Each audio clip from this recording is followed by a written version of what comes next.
บางหมู่บ้านนี่ผู้บ่าวมาดินนำนึงใดนี่ข้าวเด่นพิษพีแล้วได้ใหม่นะกินหมูอยู่เกินเป็นตะมาดินอยู่กับไม่พี่น้องเอ้ยกลางคืนแล้วผู้แซ่ผู้สาวไปดินอยู่ตามทงไห้ทงหน้าผู้เด้มันบ่มีอินเทอร์เน็ตสัญญาณมันบ่มีอยู่ในหมู่บ้านล่ะต้องมีผู้ใหญ่ใจดีทางน้องค่ายเพิ่นฝากเงินมาให้น้องแพตตี้ก็ได้มารับแล้วอยู่หันแลกเปลี่ยนเงินอยู่กับตัวเมืองอัสสพรนี่เพิ่นให้ค่าอาหารนำ500 บาทซอยค่าน้ำมันนำ1,000ครับมื้อ2 โลพอดีเท่าไหร่หั่นโล70พอดี140 2 โลกันนึงอันนั้นมาพักในน้ำกำลังซื้อเครื่องเฮ็ดน้ำจิ้มซีฟู้ดยันปลาพุลามันบ่มีนะหาซื้อยากได้ซื้อมะนาวแน่มะขวิดดิบแน่ตอนนี้ไกลสีฮอดหมู่บ้านน้องแล้วก็เลยถ่ายบรรยากาศถนนหนทางที่ไกลสีฮอดบ้านน้องนี่ให้พ่อแม่พี่น้องเบิ่งตั้งแต่กระโตเมืองอัสสพรจนมาฮอดหมู่บ้านนี่ก็23 กิโลกันถ้านับตั้งแต่สะพานมิตรภาพไทยลาวแห่งที่2มุกดาหารสวรรณเขตจนมาฮอดนี่ก็117 กิโลพ่อแม่พี่น้องเอ้ยไปเบิ่งบรรยากาศนำเดียวเด้อ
น้องแพตตี้แล้วตอนนี้ก็ได้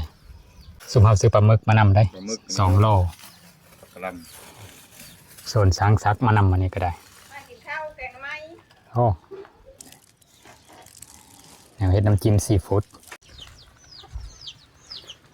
สบายดีโทหลายสาวลิสมานี่3 สาวไปนะลองเฮ็ดน้ำจิ้มซีฟู้ด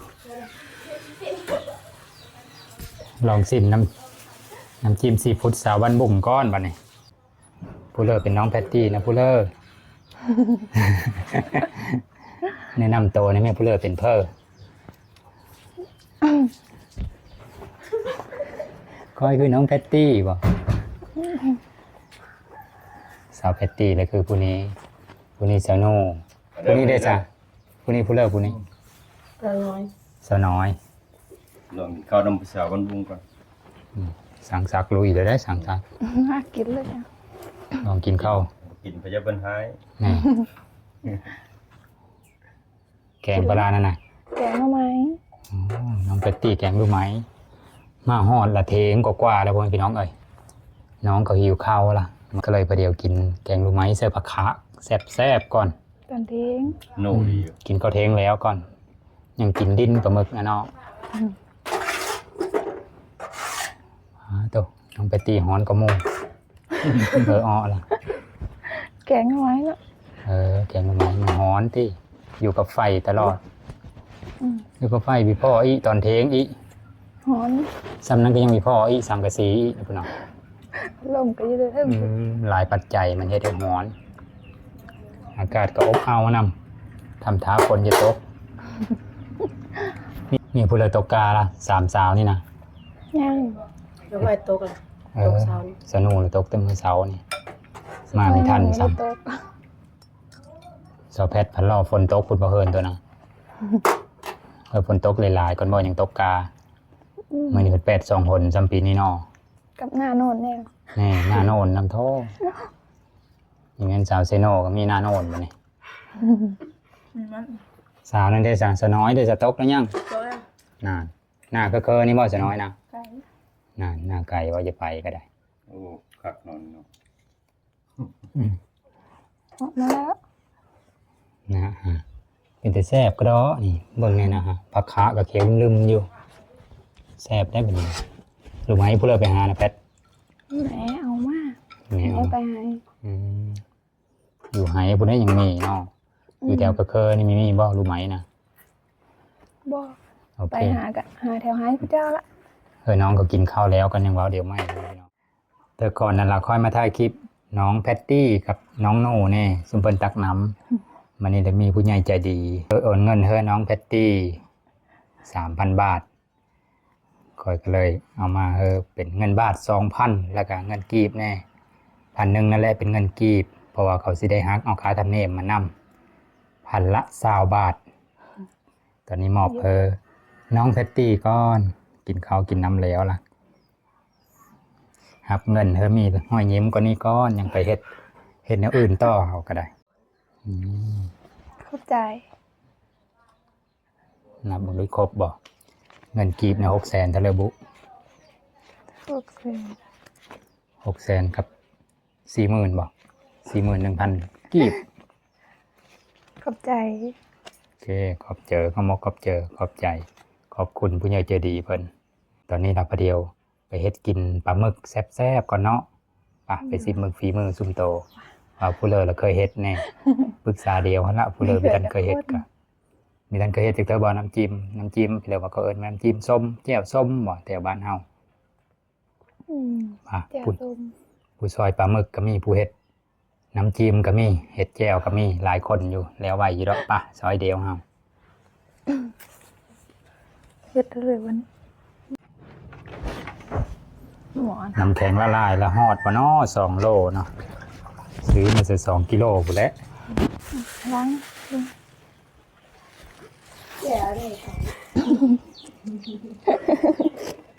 ทำเจียวพี่ เพื่ เป็ อ ด เลยตำแจ่วบัดนี้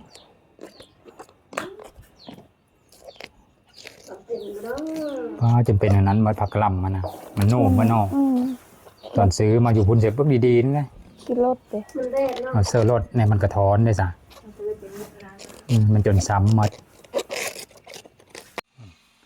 แม่เพิ่นเอาน้ำเฮอควายเลี้ยงแบบนี้เลยเนาะ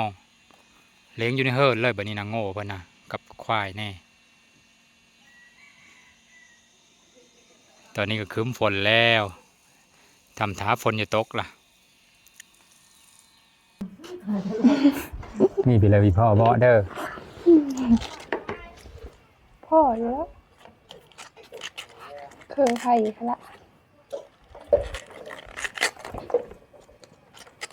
มีค่อยพาเดียวเฮ็ดกินบ่ปลาหมึกน่ะมีค่อยได้เฮ็ดกินนอ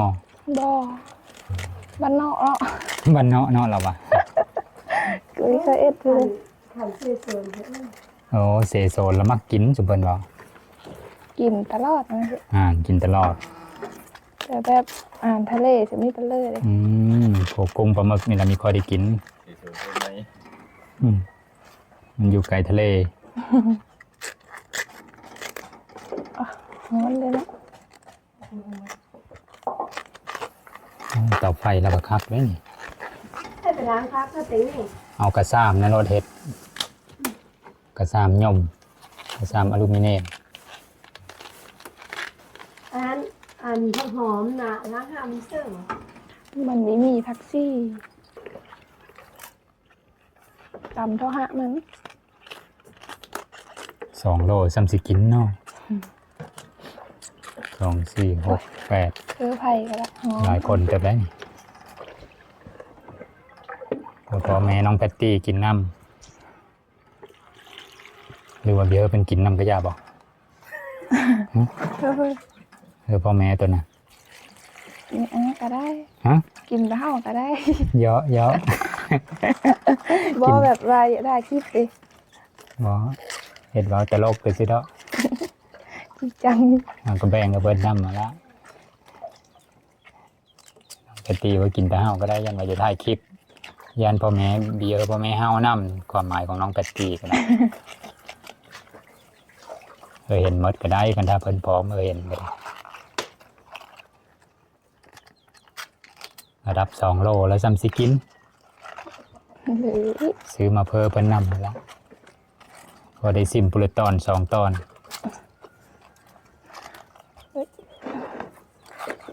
เอากระตุกเนาะ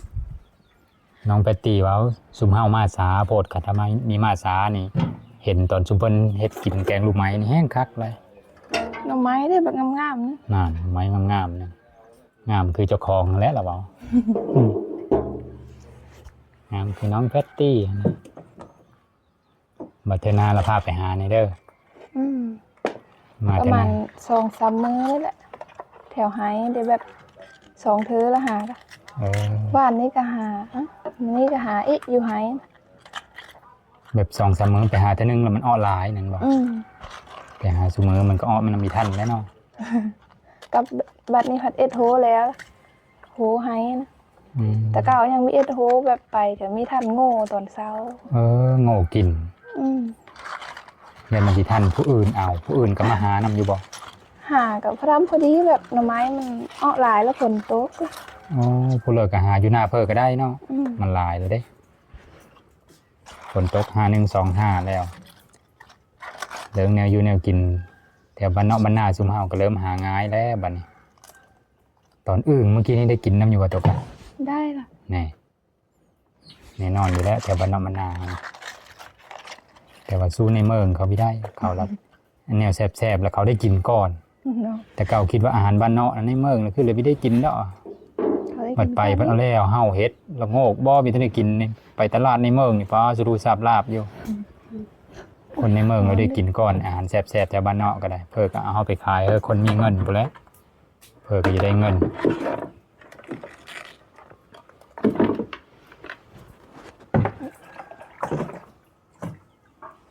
จะล้างกระตุกดิ บ้านน้ำไซก็เปิดใดเลยเนาะสบายเท่าน้ำกินนะไปตักไก่บ้านบุ่งนี่เคยมีบุญเยอะอยู่บ่ ก็มีอยู่ บุญพับมีแต่บุญพระป้าบ่ส่วนหลาย อืมแล้วเขาเอามาลง บุญแห่กินเหล้าบุญใหญ่บุญบังไฟนี่ยังเนาะ ย่างนี่ บ้านน้อยอยู่มันยังกันนี่ประมาณจากหลังคาเฮิรนไปทั้งหมดหูอยู่บ่ ถ้าเลิก ประมาณ เนย 90 ปลายเนาะมีหอด100ครับ ยังมีแต่หอด100อยู่ส่วนหลายนี่เป็นผู้ไทยบ่เราเทิงก็มีบ่บ้านนี่ เราเลิก อ๋อมีเราเทิงผสมน้ อืมแบบผู้ชายเขาเอาเม่แถวนั้น ำอ๋อไปขายว่าเพิ่มมาแต่มันบ่อนอื่นเนี่ยนั่นบ่ อืม เพราะว่าบ้านบุ่งนี่นะอยู่เคอกับบ้านเราเทิงผมพี่น้องเอ้ยอยู่เคอกับบ้านโฮยโง่บ้านที่ยังบ่ทันมีไฟฟ้าละไฟฟ้ายังเฮามีฮอด เป็นหมู่บ้านเราเทิงชนเผ่าเราเทิงหรือว่าชนเผ่าบลูเพิ่นก็สิเว้าอันภาษาอีกภาษาหนึงที่คนลาวหรือว่าคนผู้ไทยเฮาฟังมีหูเหลิงคันถ้าผู้ไทยแล้วยังมีศัพท์ที่มันคล้ายคือลาวอยู่ก็เลย พอฟังอ้ออยู่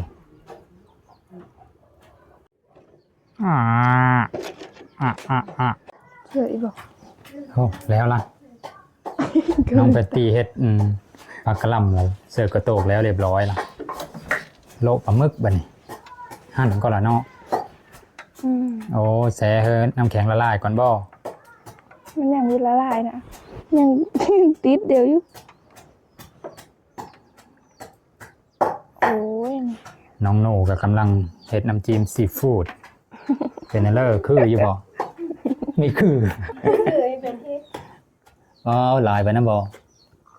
โอ้นี้ หลายเติมแล้วเนาะระวังมันเฮาตาได้เป็นตะยานก็ดอกงมเท้ริมมาลอยแล้ว ไม่เป็นแน่เลย โมได้อันปั้นเลยแค่นี้นะอันนี้เราทำ อืม เคยเป็นต้นนี่ คือเว้งเนี่ยเฮ็ดแบบเฮ็ดหมูเลยมีพาเฮ็ดไปเฮ็ด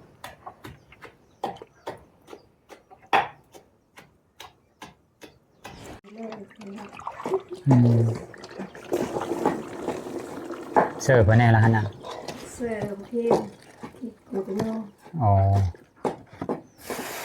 ยังทอดน้ำตาลมะนาววิตามินเซอร์เนาะแล้วก็พี่เหลวผักหอมผักโบยังบ่ ยังไม่ทันใส่ ถ้าใส่ตำหลังบ่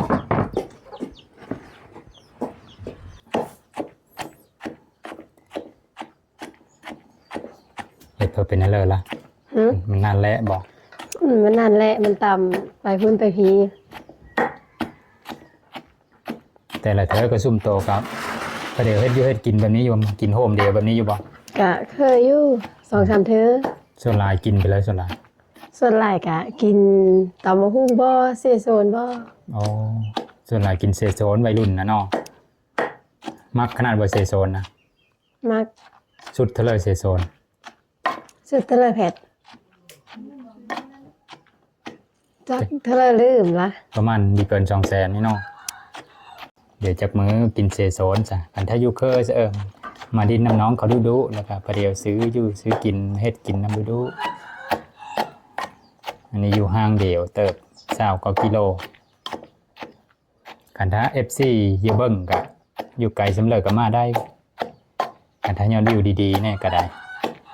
อันนี้มันยอดวิว 2-3 พันก็ได้ประมาณ$32ประมาณนี้นะคันถ้าระดับหลักหมื่นโอ้คักและ8-9 พันบอน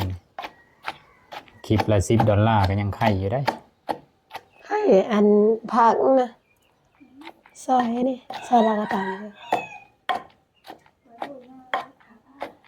อันนี้ก็เป็นน้ำละ มื้อนี้เลย อย่ามันถือตา น้องหนูไปโรงเรียนมื้อนี้ไปโรงเรียนได้หนูเนาะ โดยไป ทรงเสานั่นบ่ เมน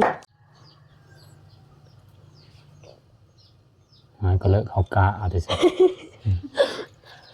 น้ำตาล หน้ามันมีแตะมูด ไปซื้อใหม่เสร็จเท่านั้นแหละสงสัยน้องแพทติดมีแน่นปิดมีแน่น แพทย์ไปซื้อไหม ใส่ตะกอนนี่นะปิดมีแน่นเดี๋ยว มีแตะมูด ไป ยา สั่ง เลย ซักไปซื้อใหม่ก่อนเด้อจ้ะ เอาไปไปเนี่ย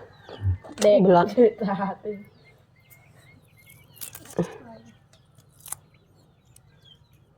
มีดน้อยๆหนึงนี่มีดใหญ่น้องแพทค่ะนอกจากนั้นก็เป็นพาโต้นะนั่นบอก ค่าหาเซอร์ถึงต่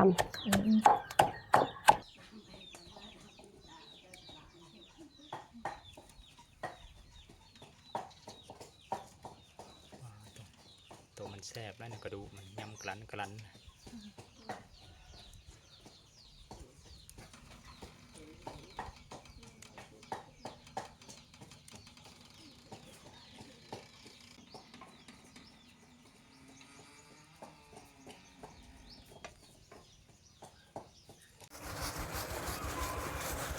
สองคนทั้งในนะเฮ็ดก็ได้สอดๆเอาบ่ไปเดี๋ยวคุมปั๊มบ่ได้นั่นเด้ ำมีหัวหน้าก ำลังบีบมะนาวเฮ้ยมีน้ำบ่ แมน จับวีสฟ้าแล้วเดี๋ยวไล่ครบเอามันน้องแพทย์สำนานตัวนี้เราหั่นสำนานนี่ มันเคย เราเคยแต่หั่นเนาะนี่เคยเฮ็ดน้ำจิ้มซีฟู้ดไปงานบ่มีงานดองงานแต่งญาติพี่น้องก็ได้หั่นศีล แพทย์มีทันเดียวอ่ะ เดือนเดียวละ เฮ็ดกระดำพอดี ก็เป็นคนต้ม อันนี้น้องสายเราคนนี้นะน้องสายลา เยอะจังคือ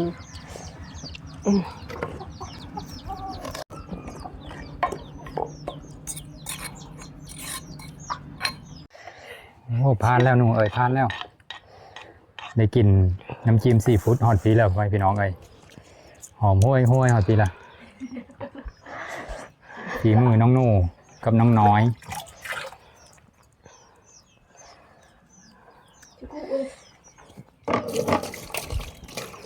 จุกเล่เบิ่งนะบ่หนู แต่ไม่รู้ว่าพอดีปะแต่ละคนพี่จักรับนี้พอดี นี่อันถ้าโตพอดีแล้วกับผู้อื่นก็คือสิโอเคอยู่ดอก ไม่ก็ได้เพราะว่าบางคนก็กินเข้มกินพอดีจ้ะ ตัวซิมเบิ่งบ่ได้เข้มไปเลยบ่บัดผู้อื่นกินลิ้นยุดใช่เนาะ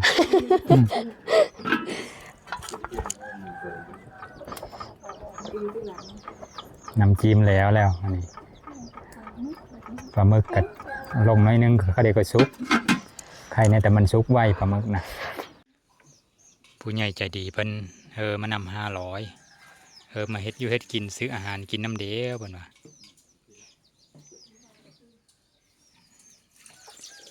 ลืมสร้างซักซื้อเป๊ปซี่มานำเมื่อกี้นี้ไปซื้อน้ำตาลแล้วบัดลืมเบาะเราเป๊ปซี่กดใหญ่เขาก็ขายอยู่บ่พอมาแต่ก่อนในซื้อไปเห็นแต่กดน้อยสั่งซักหามเตงนี่ออกก่อนเอาไว้ห่มกงมะขามคือละคักคือละเย็นก็นี่อันนี้อยู่ตารางเฮิร์นแล้วนี่สาวๆกำลังซอยเดียวตอนนี้เคยจะได้กินแล้วครับไปจ้าก็หมดแล้วเนาะ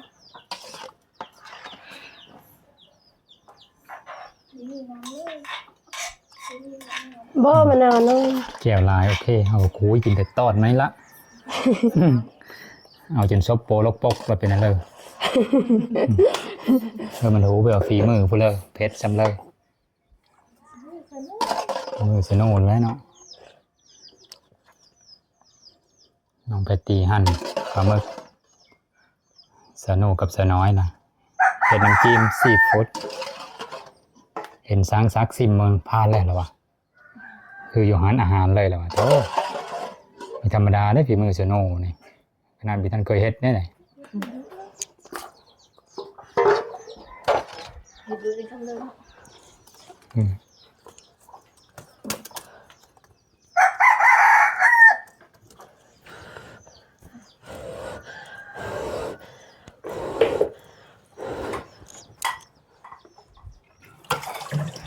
ฮ้อนเลย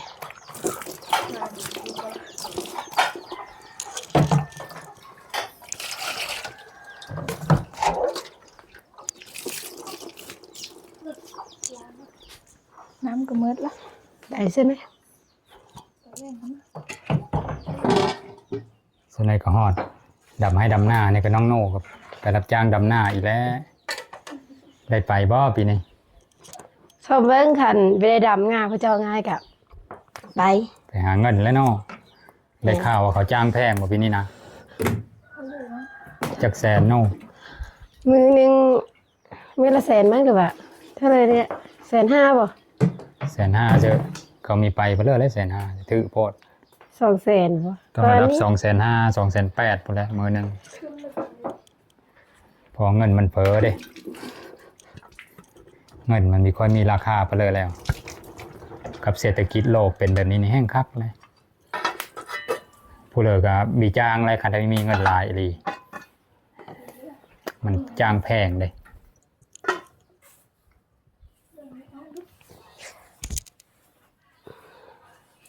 กิน นี่น้องชายเราไปเดินตอด ในเรื่องแม่ในเรื่อง เราก็เฮาปหนึ่งหลายปีแล้วเพราะว่ามันมีอนุบาลแถวนี้นะก็เลยเฮาปหนึ่งซ้ำกับเฮาอนุบาลมันก็เลยหลายปีใช้เวลาหลายปีกว่าเราได้ขึ้นปสอง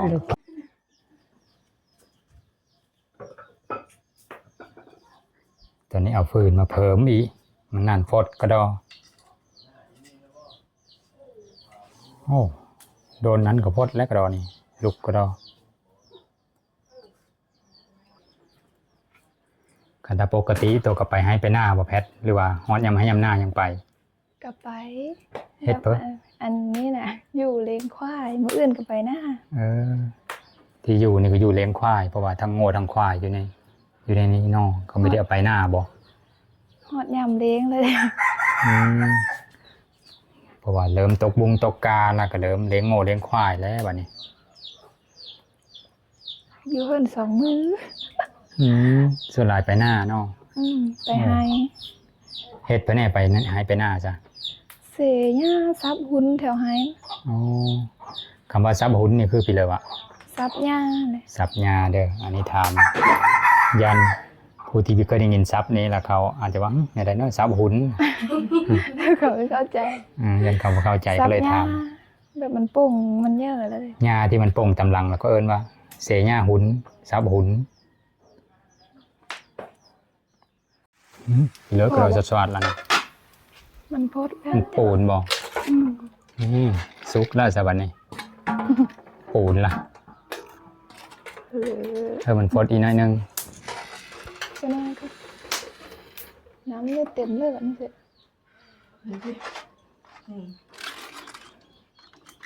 อุ้ยไผ่หมอดพร้อม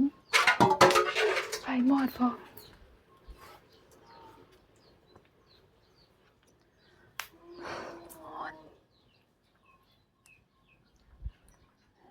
ซุมโตก็เคยกินลาบดิบอยู่บ่ ไม่เคย โอ้น้องแพทก็มีเคยบ่แพท บ่ มากินซุกซุมนี้บางคนก็กินซกเล็กไม่ได้ผู้สาวนะ ยาน ตาเลิศเป็ดก็เคยกินอยู่บ่ เห็นแบบไปเนาะไปเห็นอยู่หมู่เห็ดแต่ว่าไม่กินยานเลย เออ ไม่กล้ากิน แกงในระบบมักของดิบมักของซุปขนาดน้ำท่อมมันยังต้มก่อน เยอะตอนนี้ประเดี๋ยวนั่งฟิงไฟอยู่ นั่งพิงไฟนะมันร้อน แขนสูบมันนะ น้ำข้าวหม้อเด้นี่เคยส้มเลยเบอร์มะขามก็มี ย่าเลย บัดสงบ่ายหาคำนี่โตเฮ็ดไปในแพทอยู่เฮินนะ นึ่งข้าวเฮ็ดเละเหินนี่นะ อ๋อ แต่งเขาแต่งคัน นี่มีแต่งขันอีกคำว่าแต่งขันก็คือเอาดอกไม้มาบูชาพระอยู่ในเฮินหั่นเขาเอิ้นว่าแต่งขัน มีไปเลยแน่ ดอกไม้ข้าวตอก ดอกไม้จะคูอ่ะ 5 คู่ แล้วก็มีไปเลยอีกเท่ากระตอกนั่นบอก บ่แล้วก็อันเป็นน้ำอันอยู่ห้องพระอันนี้ โอ้มีน้ำพระเป็นน้ำพระอีก แล้วก็เน็บดอกไม้คนเฮินมีจักคนแล้วก็เน็บเซอร์ เออ มีอัน4คนก็เซอร์4คู่เน็บเซอร์ทั้งหัวหั่น อ๋อเน็บสเต็งโฮตังห้าแล้วก็แต่งขันห้านั้นตังห้า อืม เข้าเดซเซอร์บอกเข้าบูชากัน เซอร์เท่าตอนเช้าตอนแรกก็เอาลง โอ้น้องโน่น้องน้อยก็เฮ็ดคือเดียวบอก ขี้เดียวมั้ง อืม ขำแล้วก็เฮ็ดเละเฮินเพิ่นมัน มีได้ถือผีเนาะมีได้ถือพุทธบอกแถวนี้ ถือพูดเนาะ เรื่องผีก็ถือคือเดียวบอก บ่ได้เนาะคือว่ามันเห็นไปเลย มีผู้ถือผี อืม อันนี้เด้อบ างหมู่บ้านนี่ผู้บ่าวมาดินนำนึงใดนี่ข้าวเด่นพิษพีแล้วได้ใหม่นะกินหมูอะ มีแต่เราทึ่งเนาะ นั่นน่ะ แถวผู้ไทยบางบ้านก็ยังมีอยู่เลย เอาซุปลายเท่าก่อน โอ้สุกคักเลยจำมันเถอะ พ่อบ่ มันยุดละได้ละ อุ้ยตอนนี้มันเงี้ยนะ เฮ้ยน้องแพทเป็นผู้กลุ่มแฮนผู้เดียวแล้วเฮ็ดตอนเนี้ยเลย เขียวบ่มี โอ้น้ำเขียวมัดตอนนี้น้องโน่กำลังแบ่งผ้าหนึ่งต่างหากแม่กับพอกับน้องของน้องแพตตี้เพราะว่าชุมเพิ่นเราจะไปหายไปหน้าแล้ว ก็เลยต้องแบ่งให้เป็นพิเศษโดนแน่ชุมเพิ่นนะอย่าฟ้าวไปหายไปหน้านะน้องแพตตี้เราไม่ได้ไปมานี่โคโง่โคควายอยู่ในเฮิร์นนี่ แล้วก็เอาน้อง เอาน้องอีกน้องลาผู้นี้นะ อืม ได้ดูแลไอ้น้องเอาในเลยวะ เบิ่งไปซิ เบิ่งซื่อ แต่เยอะแล้วเนาะ เออ คือตะเก่าสูงพอนี่ น้ำมันก็เหมือนกันเด้อ สนัยก็ได้ไปตักน้ำแล้วตักน้ำนี่เป็นคลิปต่อไปพ่อแม่พี่น้องเลย ทางโน้น ให้น้องไปตักน้ำให้เบิ่งอีกหาบน้ำตักน้ำสงคำสาวผู้ไทยก็ไปตักน้ำแซวแล้วไปหาบมาได้พอน้ำซางมาอยู่พูนอยู่ในวัดพูนนะน้ำซางก็ง่ายแน่พระอาจารย์เป็นเห็ดแบบใดขึ้นอยู่ในแทงน้ำพูนออกตอนนี้โยมไปก็มีแต่เปิดก๊อกอโรดสบาย ให้พักนาแพงให้เขานี่แพง เอามาแบ่ง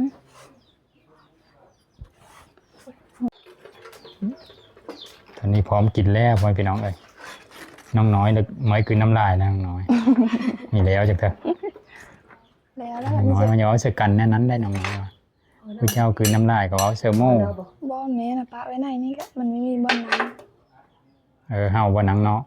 ป้าซะ นั่งเนาะบ่เลยนั่งใน ตอนนี้แล้วซุมเฮาแล้วออกไปกินอยู่เนาะนี่พ่อแม่เพิ่นเฮามากินอยู่ในเป็นเดียวฮ้อน ซุมเฮาไม่ฮ้อนล่ะไล่ให้เพิ่นเฮาในบัดนี้ นั่งอยู่นั่น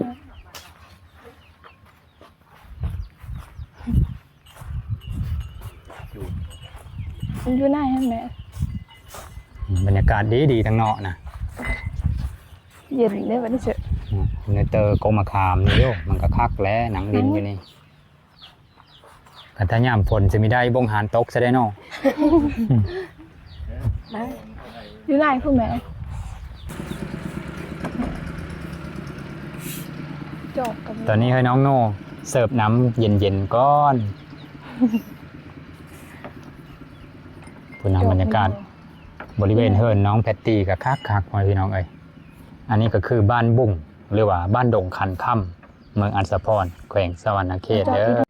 แต่กระตัวเมืองอัศพรมานี่ก็23 กิโลมาพี่น้องเอ้ยคันถ้ามีกินข้าวห้องท้องคือบ้าตอนนี้บ่าย2กว่าแล้วพอเดี๋ยวหิวอยู่ดอก กินแล้ว เย็นมือสั้นพร้อมแล้ว ไม่ได้พี่น้องกินโลปลาหมึกกันเดียวชิม เป็นอะไรฝีมือหมู่พานอยู่บ่ฝีมือสโนนะ พายุ โอ้ขันพานเสอะสน้อยนี่เราเปิดร้านปลาหมึกได้เปิดร้านโลปลาหมึกขายได้ มันชมไปแล้วมันชมไปเลย มาพ่อแม่พี่น้อง เดี๋ยวหันให้เบิ่งบริเวณเฮิร์นของน้องแพตตี้ก่อนเฮิร์นน้องโน่เราเห็นแล้วพ่อแม่พี่น้องเห็นแล้วคลิปก่อนเด้อกันถ้าผู้ใดยังไม่ทันเคยเบิ่งก็ได้คลิปก่อนเราไปเฮิร์นน้องโน่ตอนตักน้ำเธอก่อนนี่ เบอร์มะขาม นี่คักบริเวณเฮิร์นแล้วก็เขียวทุ่มอยู่ น้องก็เลยอารมณ์ดีสุขภาพจิตดี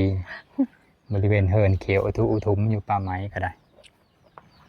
ต้นไม้หลายมาลำไยพอดีเป็นเนอก ย่าง มีต้นมาลำไยแต่ปีเป็นปีนี้ได้เฮิร์นแล้วก็ตอนถ่ายคลิปสั้นลงเพจพูดไทยฟังเล่าวอะไรน้องขึ้นมองนี้แหละนะขึ้นกันไดนี่แล้วก็เอาน้ำเฮาเนอร์เฮิร์นผู้แต่ไม่ได้ตามขึ้นน้ำซ้ำว่าเราเสิร์ฟมาอุหรือว่าหายเฮาตู้เย็นบุเอาเฮาตู้เย็นบ่แพต ตู้ ตี้ เย็น มีหม้ออุบ่ ตะเก้านะใส่อู้จังเดี๋ยวนี้มีตู้เย็นแล้ว อ๋อขาเป็นในตู้เย็นนี่โยนทิมลงมาอุขอโทษ ไม่รู้ โอเคซุมเฮาก็ขอตัวกินน้ำน้องๆก็แซ่บๆก่อนบัดนี้ มันเป๊ปซี่มันฮ้อนนะ ตอนนี้นะน้องๆเขามีกล้ากินเบลอแล้วอยู่ในกองเลยบัดปิดกองนี่โยมเชื่อไม่เบลอกันโอเคเอาซ้ำนี้ก่อนกินข้าวแล้ว กินอันนี้แล้วกินดินแล้วข้าวกับประเดี๋ยวกินละกินปลาหมึกนี่แล้วประเดี๋ยวเอาเดี๋ยวไม่กินแล้วล่ะเราขึ้นไปเฮิร์นบุขึ้นไปเฮ็ดปะนะ สักโทรศัพท์ โทรศัพท์จนหมดแบตละ ขนาดนี้มีสัญญาณได้เลย มันมีค่อยมีสัญญาณบอกอยู่แถวนี้นะมีสัญญาณ มีแต่สัญญาณโทร หลักเก่ามีบอก รถพอเป็นหมู่ มีกับอัน เฟสเนี่ยเลย มีแต่สัญญาณโทรคันอยู่บ้านนะคันออกนอกบ้านแถวท้องนานะสัญญาณเน็ตนะมี อ๋อสัญญาณเน็ตต้องเอาทงหน้าปุ๊ เต็ม อืม แสดงว่าเวลาตัวเยอะเซตเมสเซนเจอร์บอหรือว่าจะเบิ่ง YouTube บอกก็ต้องออกกลางหน้าพุ่นทงหน้าพุ่นบอก อืม ต้องออกกลางคืนบอก ออกกลางคืนบอกกลางเว้นกับฮ้อนแดดวิวางเนี่ย โอ้คักแถวบ้านนี่ไปหาดินผู้สาวแถวบ้านนี่คักแล้ว กลางเว้นนะเฮ็ดเวะเลย พอเดี๋ยวเอาไปดินอยู่ทงไห้ทงหน้าผู้แสงหุ่นอยู่แล้วแสงโทรศัพท์ อันคนจะมีเขาเบาได้หลาย โทร ซื้อเลยดิพาเลย อยู่เกินเป็นตะมาดินอยู่กับไม่พี่น้องเอ้ยกลางคืนแล้วผู้แซ่ผู้สาวไปดินอยู่ตามทงไห้ทงหน้าผู้เด้มันบ่มีอินเทอร์เน็ตสัญญาณมันบ่มีอยู่ในหมู่บ้านล่ะต้องไปทงไห้ทงหน้าบ่อนป่าลึกลับพุ่นล่ะ ผู้แซ่ผู้สาวไปดินนำกันคักแล้วอยู่เพิ่น ก็ไม่ได้ไกลแล้วก็เคย ดินอยู่รางวัดนี่เนาะ โอ้อยู่กับเคินนี่ ดอนเป็นแป้นเลย มีฮอดกิโลซ้ำซะแต่นี่ไป แต่ว่ามันเป็นท้องนาอยู่ไกลกับท้องนาได้มันยังมีสัญญาณนะสันก็แล้วแซดก็บ่ได้เบิ่ง YouTube ก็บ่ได้ลิน TikTok ก็บ่ได้ TikTok ในลินบ่ได้แต่เบิ่งต้องเป็นเน็ตไทยยังไลฟ์สดบ่ยังได้ยังเห็นเขาไลฟ์สด ตอนนี้ซุมเฮาก็กินข้าวกินปลาแล้วเรียบร้อยแล้วพ่อแม่พี่น้องเอ้ยกินข้าวอิ่มแล้วซุมโตจะไปสิแล้วบัดนี้ ทำคำจะได้กะเฮ็ดเฮือนนี่ซ่าน หนึ่งเข้า นึ่งข้าวแน่ ตักน้ำผู้ผู้ น้อย ชาย ตักน้ำในภูโงภูควายแน่ แต่งขัน ยังลายเวะอยู่ตัวจ้ะ หลายเวท เวะสาวผู้ไทย ปัดเทิน ปั ปั ด ด เทิน ชาติ ลังถอยลังโบงสักขยงปีนปั๊บแน่ ยังหลายอย่างอยู่ตัวจ้ะคันมี FC ฝากเงินมาบ่หรือว่าขาอาหารบ่บัดนี้ก็ลดค่าใช้จ่ายลงเพราะว่ารายได้มันก็น้อยเดียวนึงคันถ้าว่าหลักหมื่นแต่ละคลิปนี่ยอดวิวหลักหมื่นจะอาจจะได้หลายอยู่อันนี้ละ 2-3 พันประมาณนี้ ก็เลยว่าคันถ้ามี FC ซอยค่าอาหารเล็กๆน้อยๆ 4-500บ่มันนี่ค่ะมันก็สิได้ประหยัดค่าใช้จ่ายไปหลายเอาเป็นว่าประมาณนี้ละคลิปนี้ก็สุมเฮาก็ขอขอบอกขอบเจอน้ำเพิ่นหลายๆผู้ใหญ่ใจดีจากหนองคาย ขอบคุณผู้ใหญ่ใจดีเพื่อนฝากเงินมาให้ โอเคประมาณนี้พ่อแม่พี่น้องเอ้ย ไม่เป็น ขอขอบอกขอบเจอน้ำเพิ่นหลายๆเด้อเอาเป็นว่าคลิปนี้ก็ซ้ำนี้ละคอยก็ลดค่าใช้จ่ายลงหลายเติบเพิ่นก็ถือว่าซอยซุมเฮาซอยสาวๆค่าใช้จ่ายน้องๆเขาก็บ่ค่อยได้ไปหาเงินน้องไปตีตะกี้ก็ไปหาเงินอยู่เวียงจันทน์พูนก็ได้เงินน้อยเดียวนึงบัดขาลดขาล่างมากะหมดหลายน้องไปตีว่าฟัง FC เพิ่นฝากเงินเฮานี่ก็ซอยครอบครัวน้องได้หลายเติบเอาเป็นว่าประมาณนี้ละเดี๋ยวคลิปหน้าพอได้ไหมขอขอบอกขอบเจอ FC หมดทุกคนที่สนับสนุนโดยการรับชมโฆษณาให้ก็ได้โอเคเดี๋ยวคลิปหน้าพอได้ไหมลาบาย